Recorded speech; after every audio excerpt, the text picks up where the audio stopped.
Tarihin Ali Nuhu, za mu kawo muku wannan tarihin Ali Nuhu complete insha Allah a wannan tasha tamu mai suna Fuska Hausa 24 TV. Wannan ne zuwanka na farko, ka daure ka danna mana subscribing kana ka danna mana alamar ƙararrawa domin samun sababbin shirye-shiryenmu da zarar mun ɗora. An haifi Ali Nuhu a jihar Maiduguri, Borno State da ke arewa maso gabashin Najeriya.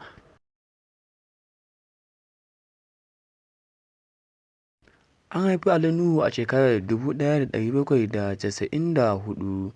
Mahaifin Ali Nuhu asalin ɗan garin Balango ne da ke jihar Gombe State. Mahaifiyar Ali Nuhu ita ce Fatima Karidum Digema, 'yar garin Bama ce da ke jihar Borno.